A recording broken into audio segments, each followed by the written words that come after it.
You really should give up the profession entirely, as a matter of principle. For 3 decades, Richard Boone kept silent about the role that made him a star, but nearly destroyed him. Now, the dark truth is finally coming to light. The hidden battle with alcoholism, the dream project NBC sabotaged, and the desperate escape to Hawaii to leave it all behind. Boone wasn't just a Hollywood actor. He was a man who fought relentlessly for his art, even as it cost him everything. Born on June 18, 1917, in Los Angeles, Richard Boone came from a world of privilege. His father, Kirk Etnan, was a successful corporate lawyer, while his mother, Cecil Lillian Beckerman, had a passion for music that traced back to her Russian Jewish roots. The Boone family carried an air of distinction. His lineage even linked back to Squire Boone, the younger brother of legendary frontiersman Daniel Boone. But despite the wealth and history,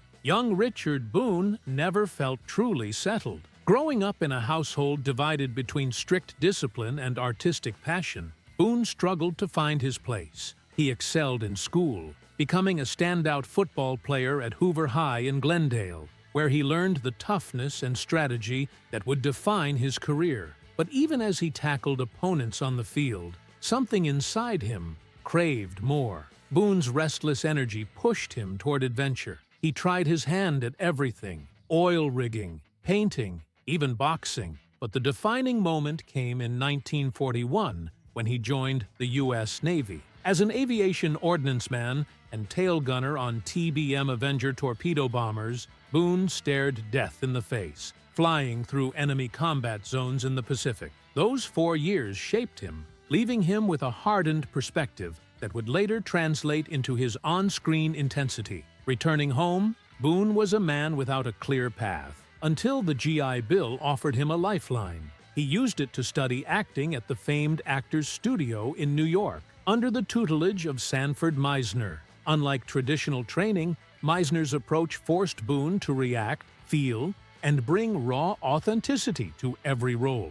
He took those lessons seriously, working with Martha Graham to refine his movement and stage presence. Boone wasn't just learning to act, he was sculpting himself into something unforgettable. By 1947, he had his first breakthrough. His Broadway debut in Medea placed him alongside theater legends, and though his role was small, it was a masterclass in commanding presence. Then came Macbeth in 1948, proving he could handle Shakespeare, followed by The Man in 1950, a drama that laid the foundation for his signature intensity. But Hollywood was calling, and Boone was ready to answer. Signing a 7-year contract with 20th Century Fox, he made his film debut in Halls of Montezuma, 1951, a World War II drama where his performance as a Marine officer hinted at the power he was capable of. He wasn't just another actor in uniform. Boone's portrayal carried a weight that resonated. He followed this with The Robe,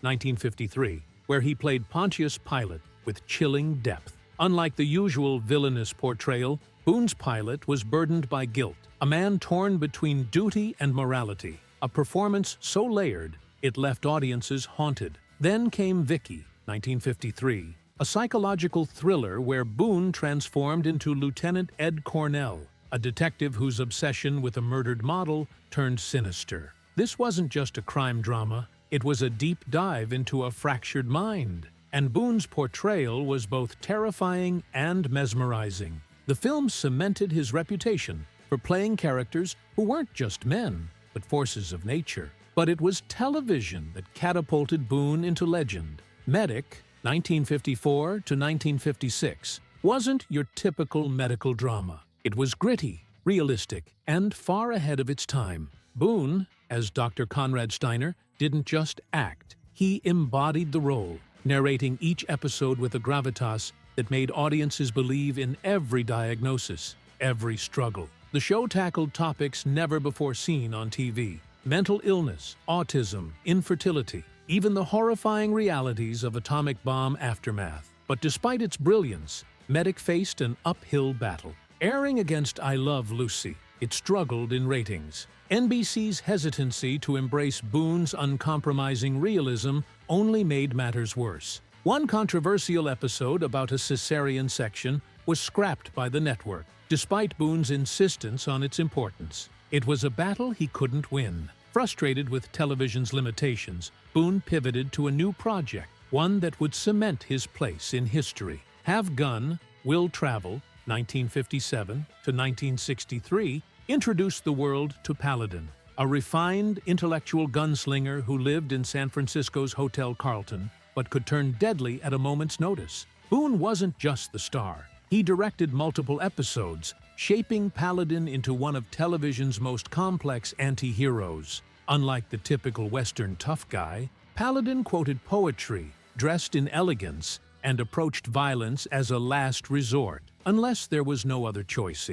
Boone's retreat to Hawaii wasn't just about leaving Hollywood. It was about reclaiming himself. The industry that had once celebrated him had slowly turned into a machine that suffocated creativity, and Boone refused to be another cog. He sought refuge in the islands, immersing himself in teaching drama at the University of Hawaii, mentoring young actors who reminded him of his own hunger when he first stepped onto a stage. But even as he distanced himself from the limelight, the pull of storytelling never truly left him. In 1970, he made an unexpected return to television with Heck Ramsey, a Western drama that dared to challenge the very genre Boone had once redefined. This wasn't the fast-drawing gunslinger of his past. This was a seasoned lawman confronting a world where old-school justice clashed with modern crime-solving techniques. It was a role that mirrored Boone's own life, an aging legend trying to adapt to an industry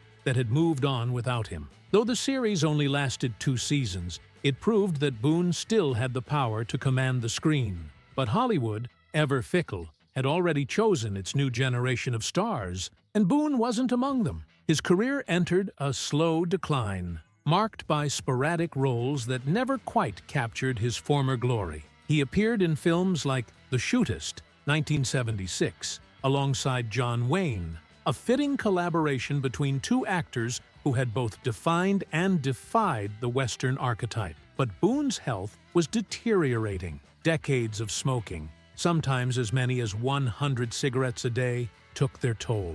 He was diagnosed with throat cancer, a battle he chose to fight on his own terms. Rejecting aggressive treatment, he opted for privacy, retreating further into the solace of the Pacific. In his final years, Boone became a ghost of the industry he had once challenged so fiercely. He was no longer the star, no longer the icon gracing magazine covers or commanding primetime television, but he was still Richard Boone, uncompromising, intense, and deeply human. On January 10, 1981, he passed away in St. Augustine, Florida, leaving behind a legacy that was both triumphant and tragic. His ashes were scattered in the ocean near Hawaii, the place that had become his sanctuary in the storm of fame. Even in death, Boone's impact endures. Have Gun, Will Travel remains one of the most iconic westerns of all time, and his influence can be felt in the morally complex protagonists that dominate modern television. He was more than just an actor. He was a force, a fighter, a man who never settled for mediocrity. Hollywood may have moved on, but Richard Boone's name is forever etched in its history, not as a forgotten relic, but as a legend who dared to stand against the tide.